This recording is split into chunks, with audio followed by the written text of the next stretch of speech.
In early August 2024, a TikTok user uploaded a video in which he explained that he believed his granddad was the Zodiac killer, a serial killer who operated in Northern California in the 1960s. Despite many theories and potential suspects over the years, the identity of the Zodiac killer officially remains a mystery. But this TikToker has some pretty compelling information that might suggest it actually was his granddad. Let's investigate. If you enjoy internet mysteries and generally disturbing content, feel free to subscribe and turn on notifications for more content like this. If you're interested in supporting the channel, you can become a Ko-fi member or a channel member to watch uncut videos and other perks, or you can leave a tip by clicking the thanks under this video. Thanks to anyone who considers this.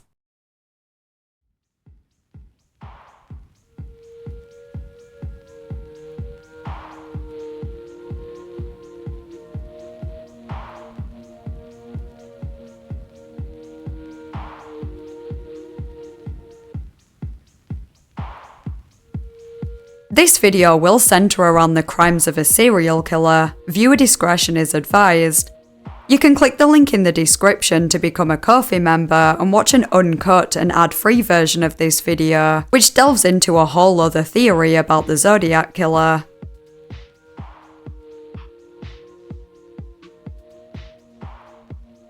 Before we get onto the TikTok videos, it might be useful to provide a summary of the Zodiac killer and his crimes, in case you're not familiar, or like me, you haven't looked into it in a long time. Feel free to skip past this if you don't need a recap. The first confirmed attack by the Zodiac killer was on the 20th of December 1968 in Berryessa, California. Two high school students, 16-year-old Betty Lou Jensen and 17-year-old David Arthur Faraday, were on a date. David had picked Betty up from her home at around 8 p.m, and after briefly visiting one of her friends, they headed to a lover's lane on the outskirts of Vallejo around 9 p.m.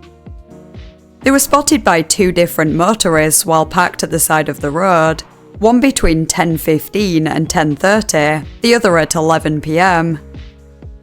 Less than 10 minutes later, a man pulled his car up next to theirs, got out, and fired several shots towards the couple. None of them actually hit Betty or David, perhaps suggesting he was trying to force them out of the car. Betty got out of the passenger door and began running for her life. Meanwhile, David was shot in the head as he tried to escape. The killer then chased Betty and started shooting at her, hitting her in the back 5 times. Within just a couple of minutes of the attack, someone driving past saw the bodies and flagged down a police patrol car, but it was too late. Betty was pronounced dead at the scene, and David died shortly after he was taken to hospital. The next murder occurred under similar circumstances, although the events leading up to the attack have been the subject of speculation. 22-year-old Darlene Ferrin and 19-year-old Michael Major went on a date on the 4th of July 1969. Darlene arrived at Michael's house at around 11:50 p.m. and they both got into her car. They eventually ended up in a car park that was a popular spot for couples, just 2 miles away from where Betty and David had been attacked. A car pulled up next to Darlene and Michael, and a man got out, shone a torch at them, and then shot them both. Darlene was shot in the neck, and Michael had been hit in the arm. The killer went back to his car for a moment, and when he noticed Michael trying to escape, he returned and shot them both again twice. Shortly after, 3 teenagers entered the car park and found the couple. They left to get police, who arrived at around 12:20 a.m. Darlene was pronounced dead at the hospital nearly 20 minutes later, but Michael survived and was able to provide a description of the attacker. A white, heavy-set man, around 5 foot 8 inches tall, with short, curly, light brown hair.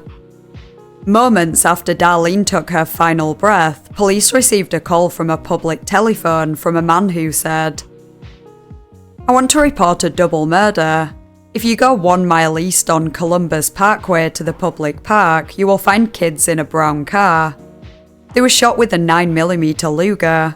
I also killed those kids last year. Goodbye."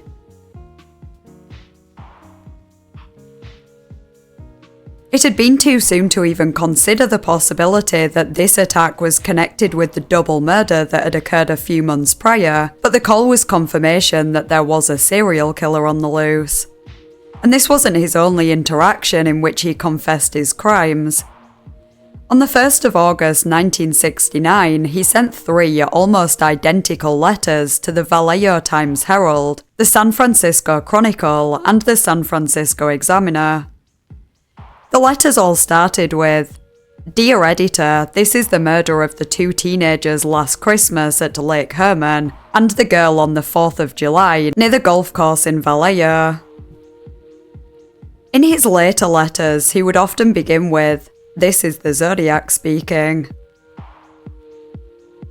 To prove it wasn't just a hoax, he included some details that hadn't been released to the public, such as the brand of ammo he used, the number of shots fired, and the position of the bodies after he shot them.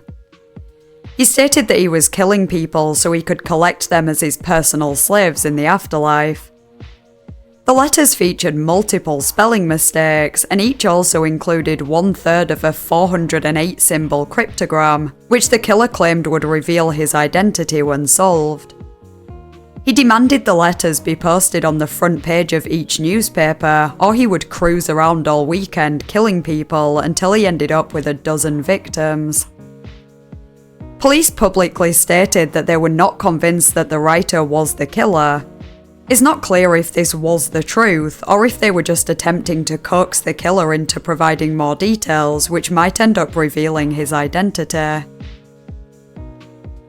3 days later, the killer sent another letter to the San Francisco Examiner, this time calling himself the Zodiac. He included more details about the murders that the police hadn't revealed publicly, making it seem likely that this was in fact the killer. The next day, Donald and Betty Harden cracked the cipher, which turned out to be a misspelled message referencing The Most Dangerous Game, a short story from 1924, and detailing the Zodiac's motives. However, despite his claims that cracking the cipher would reveal his identity, it didn't contain any names or identifying information. In fact, he said in the message that he would not reveal his identity because that would slow down or stop his slave collection. There were no significant developments in the case for a few weeks until the next murder on the 27th of September. College students Brian Hartnell and Cecilia Shepard were enjoying a picnic at Lake Berryessa in Napa County when a man wearing a black hood and sunglasses approached them. The costume he was wearing had the Zodiac symbol on it, a white circle with a cross inside, like the crosshair on a gun. The man was carrying a gun and told the couple he had escaped from prison after killing a guard and stealing a car. He said he needed their car and whatever money they had on them so he could escape to Mexico. He told Cecilia to tie Brian up with a rope he had with him, then he tied her up with a different piece. Although they were terrified, the couple thought the man would let them live as long as they complied and did what he told them. But suddenly, he pulled out a knife and stabbed them both multiple times. At 7:40 p.m. that day, the Napa County Sheriff's Department received a call from a payphone at a car wash in downtown Napa, around 27 miles away from where Brian and Cecilia had been stabbed. The caller said he wanted to report a double murder and admitted that he was responsible for it. He then fled, leaving the phone off the hook. When police arrived at the scene of the crime, Cecilia was still conscious and managed to provide a description of the man who had stabbed her, but she fell into a coma on the way to the hospital and died a couple of days later. Brian survived and was able to give his own account of the attack. Police found Brian's car around 500 yards from the crime scene and noticed that a message had been written on the door with a black felt-tip pen. It had the dates of the 2 previous attacks, then, quote, Sept 2769, 6:30, by knife. On the 11th of October, taxi driver Paul Stine was working in downtown San Francisco when a man entered his car, asking to be driven to Presidio Heights, a neighborhood in the city. When they arrived at the block the passenger had requested, he then asked to be driven one block down, which happened to be darker and more obscured. At around 9:55 p.m, about 15 minutes after the journey started, the man shot Paul in the head, killing him instantly, before taking his wallet and car keys, wiping the car down and fleeing the scene. But this time, the crime had witnesses. 3 teenagers across the street called the police as soon as they saw Paul being shot, but a frustrating mistake could well be the reason the killer wasn't caught. The teenagers said the man was wearing a dark or black jacket, and the dispatcher mistakenly told police that the suspect was a black man. Police 2 blocks away from the crime scene saw a white man dressed in dark clothes, who in hindsight may have been the Zodiac. They even spoke to him and asked if he saw anything suspicious, and he said he'd seen a man waving a gun earlier before walking off. The police drove towards the crime scene under the impression that the shooter was a black man, so they thought nothing of the white man they had just encountered. Police didn't initially link this murder to the Zodiac, believing it was a robbery that had escalated, considering the victim's wallet had been stolen. But on the 13th of October, the San Francisco Chronicle received another letter from the Zodiac, who confessed to Paul's murder and sent a piece of the shirt he was wearing, covered in blood, to prove it. He also threatened to kill children on a school bus, leading police departments in the area to escort school buses, but no such attack ever ended up occurring, and Paul was the Zodiac's last confirmed victim. On the 8th of November, a couple of weeks after a phone call on a talk show from someone claiming to be the Zodiac, that was later determined to be a hoax, the Zodiac sent another message containing a 340-symbol cipher. The next day, he sent a 7-page letter confirming that 2 policemen had spoken to him just 3 minutes after he murdered Paul. On the 20th of December, exactly 1 year after the Zodiac's first confirmed murders, he sent a letter to Melvin Belli, a well-known lawyer, saying he wanted Melvin to help him. Along with the letter, he sent another piece of Paul's shirt that had been torn away right after the shooting. There were more letters after this, but they didn't include much more relevant information that could actually be verified, and some may have been hoaxes. The final cipher remained a mystery for nearly 52 years until it was finally cracked in December 2020.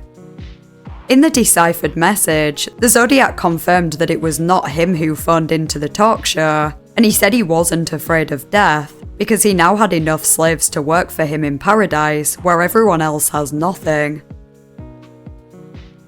While the confirmed number of Zodiac's victims is 7, 5 dead and 2 injured, it has been speculated that there were many more. Over 2,500 people have been mentioned as a possible Zodiac suspect, but most were either ruled out or didn't seem that credible in the first place. The only suspect ever named by police was Arthur Lee Allen, a convicted S offender and former elementary school teacher who had been fired in 1968 due to allegations of sexual misconduct with students. He lived in Vallejo and worked very near to where one of the victims lived and near one of the crime scenes. Arthur had apparently been in the area of the Lake Berryessa attack at the time, and his friend told police that he had spoken of his desire to kill people and used the name Zodiac. In 1992, Michael Major confidently identified Arthur in a photo lineup as the man who had shot him over 20 years ago. Dave Tosche, one of the main detectives on the case, always believed that Arthur was the Zodiac killer, but he never had the evidence to prove it. Arthur died in 1992 and was never convicted of any of the crimes, and Dave died in 2018, having never proven Arthur's involvement. Although Arthur was certainly a degenerate, there is a fair amount of information that suggests against him being the Zodiac killer. Handwriting experts reviewed boxes full of Arthur's writing and determined none of it even came close to the writing in the Zodiac letters. His fingerprints didn't match those taken from the scene of Paul's murder, and DNA taken from the stamps and envelopes of the letters years later also did not match Arthur. One of the most recent potential suspects was suggested in 2021 by an independent group of various professionals, including former law enforcement and journalists. Gary Francis Poste was a violent criminal who had died in 2018. His crimes included pushing his wife into a wall and breaking her pelvis, and one of his relatives accused him of trying to attack him with a hammer. TV news anchor Dale Julin had actually been investigating Gary as a suspect since 2014, and he claimed that when he interviewed Gary, he admitted to being the Zodiac killer.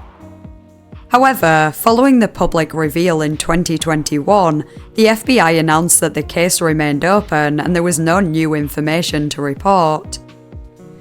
Local law enforcement expressed doubt about Gary as a suspect and stated that the group's claims were mostly based on circumstantial evidence without anything solid to back them up. On the 3rd of August 2024, TikTok user JFoy 3.0, we'll call him Jay, uploaded a 4-minute video starting with, "My grandpa is the motherfucking Zodiac killer." That's a pretty bold claim, and given the amount of people who claim to know suspects in infamous cases like this, you'd be right to go in with a skeptical mindset. But Jay's granddad, Richard Hoffman, has actually been suggested as a potential suspect before, albeit on a much smaller scale than the likes of Arthur Lee Allen. Richard was a police officer in Vallejo at the time of the murders, and if you really dig into the details of the case, you might agree that the Zodiac being a police officer would explain a lot. Early in his TikTok video, Jay notes that the composite sketches of the Zodiac look very similar to his granddad, and he shares photos to show this. The information he provides in the video, and the others after, is in a pretty random order. It seems like he's just talking freely on everything as and when it pops into his head. For simplicity's sake, I compiled a list of all of Jay's points roughly in the order he mentions them, but grouping together information on different victims. So let's start with that. Richard was on duty, driving an unmarked police car and wearing plain clothes on the night that Darlene and Michael were murdered. His duties at the time involved patrolling lovers' lanes looking for young people up to no good. Around 10 minutes before the shooting, Richard reported on the radio that the area was clear and there were no vehicles around. I'm not sure if this is true. In the "This is the Zodiac Speaking" documentary, Richard claims he had patrolled the area 30 minutes prior to the shooting. I couldn't find any solid information to suggest he was there 10 minutes prior, though I have seen this claim referenced on a forum post without a source. Darlene allegedly knew Richard, and when the Zodiac's car pulled up next to theirs, she apparently told Michael that the name of the man who got out was Richard. Michael did say this himself in the documentary in 2007, but that was seemingly the first time he ever mentioned the name Richard. It certainly wasn't in his original statement, and by the time he was interviewed for the documentary, it'd be fair to say he wasn't the most reliable witness. He also claimed in the documentary that after he was shot, he was lying on the ground waiting for police for 9 hours, which factually isn't true, and it's way too much of an exaggeration to even be seen as an easy mistake to make. To be clear, I'm not saying Michael was intentionally lying, but for one reason or another, his recollection of that night has become highly inaccurate after so many years passed. Darlene was married at the time, and Michael was not her only boyfriend behind her husband's back. Another was a Vallejo police officer, and that's how she knew of Richard. There There were rumours that Darlene may have also had a relationship with Richard, though that's never been confirmed. A few weeks before her death, Darlene hosted a party and Richard showed up uninvited. She told her friends that she was scared of him. Richard denied these claims and said he didn't know Darlene, but later said he knew she worked at a restaurant in Vallejo. Darlene's parents received a call from a payphone outside of the Vallejo Police Department informing them of Darlene's murder before the police even knew about it. I couldn't find a source for this claim other than Jay's video. Other sources do mention the family receiving a call, but the caller didn't say anything, let alone confess to the murder. Apparently Darlene's brother later admitted to making the call himself, expecting Darlene to answer because he wanted to get weed from her, but when another family member answered, he didn't speak because he couldn't think of an excuse for calling. Richard was the first officer to arrive at the crime scene. He sent away other responding officers, and it was later revealed that the scene had been tampered with. I couldn't find a source to corroborate that Richard sent away other officers, but he was first on the scene, and the scene was tampered with. In fact, he himself admitted to touching both victims and moving Michael's wallet. In Richard's police report of the attack on Darlene and Michael, he spelled the word until with 2 L's. The Zodiac also misspelled this word in many of his letters.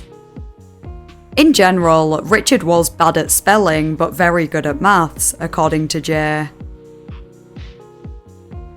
18-year-old Cherry Bates was murdered a couple of years before Darlene, and it has been speculated that she was also a victim of the Zodiac. She had just moved from Nebraska, which is where Richard also lived in the past, according to Jay. Cherry's brother was in the Navy, and Richard was also in the Navy before he became a police officer. Jay didn't mention this, but it is worth noting that early in the Zodiac investigation, law enforcement believed that the killer could have been in the Navy. Cherry was murdered near a library she'd been studying in one evening, and a poem was found handwritten under a desk in the library that was determined to be the writings of the Zodiac, according to Jay. This letter was signed off RH, the initials of Richard Hoffman. It's not true that this handwritten poem was determined to be the writings of the Zodiac, so I'm not sure where Jay got that from.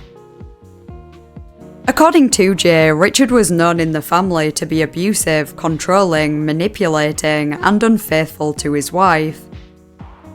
Jay explained that he didn't have contact with his grandfather since the age of 9, when his father got custody of him. Richard was his mother's father, and he said his mother became an abuser herself after being abused by Richard. Jay showed a couple of clips from Richard from the documentary I mentioned earlier, in which Jay believed he was acting weird. In one, Richard described that during the ride to the hospital, he saw the paramedic blow air into Darlene's chest. Her shirt was off, she was only wearing a bra, and a little piece of material on her bra fluttered with every breath. This is a bit of an odd thing to mention, and to think about so long after, but I will say, in my opinion, he comes across like he was talking about that because it disturbed him when he noticed it, not necessarily in a creepy way, which Jay seems to be implying. Another thing that Jay didn't mention is that Richard said he rode in the ambulance with Darlene to record anything she might have said. This totally makes sense with him being a police officer. Of course he'd want to know if she could reveal any details of what happened, but it'd also make sense if he was the killer. If she identified him to anyone else, which wouldn't be hard if she did know him already, he'd be in big trouble. In another video, Jay focuses on a poem written by the Zodiac, which features the words Titwillow 3 times, seemingly a reference to a song by Gilbert and Sullivan. The lyrics of the song include the words Dicky Bird, and the name Richard can be shortened to Dick. The lyrics also include a gurgle he gave, Jay notes that this is similar wording to Richard's description of Michael at the crime scene, when he stated in the documentary, quote, "He was reaching up towards me or the flashlight I was holding, kind of gurgling, obviously in pain." Jay also draws comparisons between Zodiac's use of poems and Richard's poetic way of describing things, such as the crime scene. The poem written by the Zodiac also has some seemingly random marks or symbols at the bottom that can be arranged to form the word Dick, again, short for Richard. Personally, I think Jay mentioning the use of the word gurgling is a massive stretch. I'm not really sure what other word you'd use to describe someone that is on the floor, gurgling. As for the dick references, this also seems like a bit of a stretch, but we do know that the Zodiac liked to leave clues for investigators to solve, and he claimed that his identity would be revealed in one of the ciphers. Surely revealing his full name in a cipher would be too easy, but I could totally buy him leaving obscure hints like this. The song includes the lyrics, "And I said to him, Dicky Bird, why do you sit singing willow, tit willow, tit willow?" The Zodiac, or Dick, sat writing tit willow in a poem. It's somewhat plausible that if Richard was the Zodiac, he wrote this as an obscure hint that he knew people probably wouldn't be able to actually identify him from, but it still satisfied his desire to hint at his identity. Another potential clue along the same lines that wasn't mentioned by Jay is that in the first cipher, the Zodiac symbol represented one of the letters D, which could have been a hint to the name Dick. In the This Is the Zodiac Speaking documentary, Ed Rust, a detective sergeant who also worked at the Sarajevo Police Department, referred to Richard as Dick Hoffman, so Dick does seem to have been a name he went by. Another pretty weak point I noted when researching this is that Michael stated that he rolled the window down when the killer approached the car because he thought that the man was a police officer. He wasn't the only victim to have thought the killer was an officer, which would make more sense if he actually was. This doesn't necessarily mean the officer was Richard, but it is interesting that he patrolled the area shortly before the murder, claimed no one was around. He was the first officer on the scene, and at no time did he report seeing anyone in the vicinity that could have been the killer, cop or otherwise.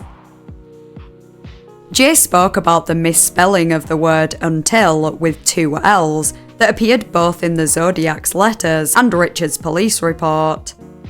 This is the only exact spelling mistake that appears in the writings of both of them, but there are a number of other similar mistakes. For example, both failed to remove the letter E in words ending in ing. The Zodiac spelled firing as Fireing, and Richard spelled casings as Caseings. Both misspelled the word victim, but in different ways. Both missed out letters, such as the Zodiac writing shabbily as shably, and surrounded as surrounded, and Richard writing pronounced as pronouned, and believed as believed. Both added extra letters in some words, such as the Zodiac spelling Christmas with two S's at the end, and Richard spelling writer with two T's. These mistakes actually partly helped form a theory that the Zodiac letters were a hoax. Thomas Horan believed that the author of the Zodiac letters and a San Francisco Chronicle reporter must have had access to a copy of Richard's police report. This theory doesn't exactly hold up to scrutiny though, and it's quite hard to make a case for the author of the letters not actually being the killer, considering the letters continued to include information not known by the public. But if you consider that Richard was the killer, he wrote the police report himself and would have had knowledge about the subsequent crimes because he committed them. This only really makes sense if you believe the rest of the evidence pointing to Richard being the killer though. In my opinion, the spelling mistakes alone aren't similar enough to count as solid evidence. Both Richard and the Zodiac were bad spellers, but they only actually misspelled the same word once, and they aren't the only two people in the world that are bad spellers. While on the surface, Jay makes a pretty compelling case for his granddad being the Zodiac, a lot of his specific claims either can't be backed up by other sources, are contradicted by other sources, or just don't seem that significant in the grand scheme of things. If Jay is being truthful about Richard's character, then he certainly wasn't a good person, and there are a couple of suspicious details with his involvement in the attack on Darlene and Michael, but that doesn't necessarily mean he was the Zodiac killer. I do believe he knew more about Darlene than he let on. I don't know if he had any kind of relationship with her, but even if he did, that's not an automatic motive to murder her. By all accounts, she had a reputation in the area. Everyone knew she was married and was involved with other men at the same time. To be clear, I'm not passing judgment on her, just presenting the information I found. Some people seem to be implying that Richard may have murdered her because he had a relationship with her and he found out she was involved with other men behind his back. I don't really buy that. He must have known she was married, and especially considering it seems that she was apparently involved with another police officer, I find it hard to believe that he wasn't fully aware that she was involved with other men when he first got involved with her, if he ever even did. He was married at the time as well, so it's hardly plausible that he was thinking the two of them would ride off into the sunset together. It was probably a much more casual relationship, if at all. It's also worth remembering that although Michael claimed in 2007 that Darlene had given the name Richard for the killer, he identified Arthur Lee Allen as being the killer in 1991. As I said before, I don't think Michael's version of events in 2007 was accurate, and I don't believe his memory was reliable in 1991 either. By this time, Arthur had been the top suspect for around 20 years. How did it take so long for Michael to identify him? He claimed he had never been shown any photos of the suspects before, which may or may not be true. It wouldn't be the only significant mistake made by law enforcement.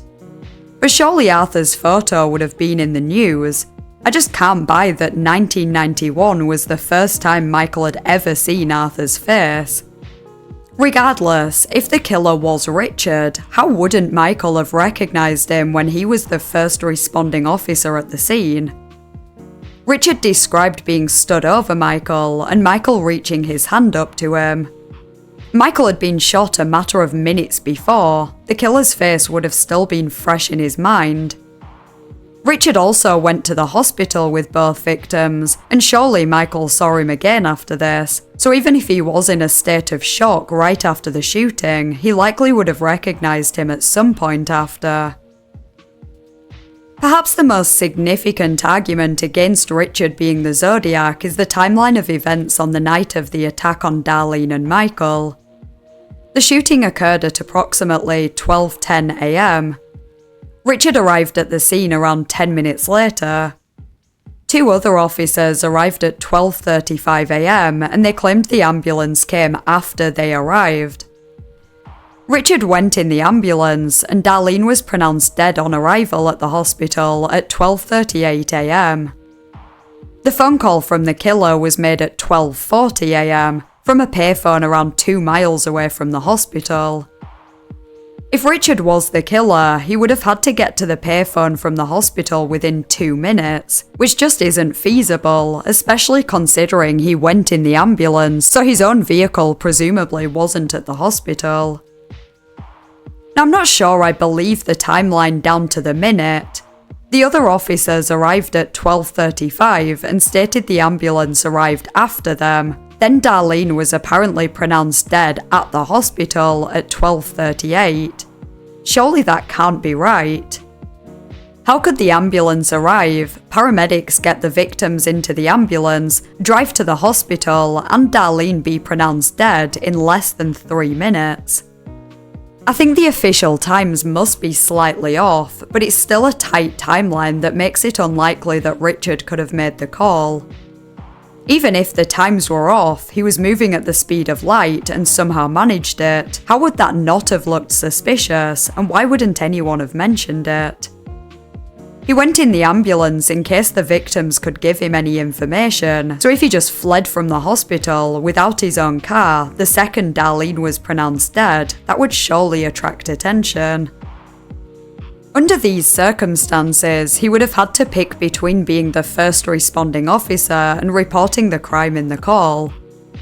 Whoever the killer was, they were certainly anticipating that both victims would die, probably more or less straight away. If Richard was the killer, perhaps he intended to be the first responding officer, but thought both victims would be dead by the time he returned to the scene, so he would then have time to make the call. But when he showed up and they were still alive, he had to decide to stay with them in case they said anything, which surely must have foiled his plan to make the call. Given the circumstances, it just doesn't make sense that he made the call, and there is no dispute that the call was made by anyone other than the killer. So taking this into consideration, and the fact that Michael didn't recognise Richard as the shooter, and that most of the other information that points towards Richard is certainly not solid evidence, I think it's pretty unlikely that he was the Zodiac killer. Richard died in 2020 anyway, and most of the other suspects are dead too, so unfortunately the Zodiac will probably never be brought to justice. As for Jay, I'm not sure he has actually definitively proven that he is Richard's grandson. He posted a few family photos of Richard that I've never seen before, and a quick search online didn't bring them up, but there are many ways he could have found them without actually being related to him. Besides the photos, he didn't actually provide any information that can't be easily found online. He spoke about Richard being abusive, but that's not really anything to do with whether or not he's the Zodiac. There are many abusive people in the world that aren't murderers, and not all murderers are abusive to their family. Still, it's not beyond the realm of possibility that Jay is Richard's grandson, and I think he probably is. It's not like he's claiming to be Taylor Swift's son or something. A lot of people have criticised Jay for being a clout chaser. He basically admitted this himself in his most recent video. In it, he stated that he can't give any more details about his granddad until further notice because he's in talks with directors and producers of one of the biggest streaming platforms. So I guess at some point we might be getting a "This is the Zodiac's grandson speaking" documentary. I don't really see the point though. As I said, it doesn't look like Jay actually has any relevant information that hasn't already been discussed on Reddit and forum posts, where most people already concluded that Richard probably wasn't the Zodiac. Jay's story is interesting for a few TikTok videos, but not exactly groundbreaking for a documentary. In the most recent video, he talks about how he lost 2 of his previous accounts with hundreds of thousands of followers. He claimed to have been earning 6 figures from his live streams on those. He said he started again from scratch in December and told his followers that this would be his biggest account yet. He even says, quote, "The doors are opening, guys. I'm so overwhelmed with joy." Now, Jay has every right to talk about his theory, and I can understand that it would be exciting to have new opportunities in life, but this whole video and his lack of self-awareness throughout totally rubbed me the wrong way. It's almost like Jay is totally forgetting that people were actually murdered, and there are relatives of those people who are still alive and probably still grieving. His attitude is really distasteful throughout his Zodiac videos. It's like he's spreading some hot celebrity gossip, not discussing a serial killer who he believes was his granddad, who took the lives of God knows how many people. Not to mention the way he spoke about the victims in his first video. First, he gets Darlene's surname wrong, calling her Darlene Sharon rather than Ferrin. Then he says, quote, "Darlene Ferrin and her boyfriend, Mike or Matt, forgot the guy's name." He then proceeds to make a really disrespectful comment about Darlene related to her allegedly being promiscuous.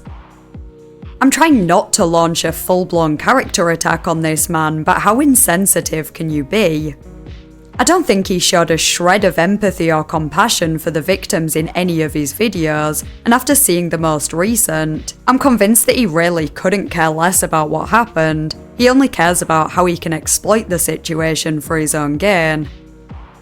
He wanted views, followers, and most importantly money, so he sensationalized a story that he couldn't even be bothered to research and get the details correct. I don't know if he genuinely believes his granddad was the Zodiac or not, but realistically, he probably wasn't. And it's clear that Jay presented his information in a biased way, outright lied about some details, and totally disrespected the victims while he was at it. If it turned out that Richard was the Zodiac killer, I can't even imagine being a relative of the victims, seeing his grandson talk about being overwhelmed with joy, because doors are opening now he spoke about his granddad literally murdering their loved ones. I'll end this video with a quote from Darlene's sister, Chris, who spoke with Fox News last year. She explained that she has heard it all over the years, but she has to keep looking at new theories and information in case it leads to the crime being solved. So it's pretty likely that she has seen or will see Jay's video at some point, and she'll hear what he said about her sister. I hope if Jay ever sees this video that Chris's words will remind him of the gravity of the situation. Quote, I want to find out who killed my sister, and there are other families who are still grieving. Darlene isn't just a character in a story. People sometimes forget these are real people, and their families are still hurting.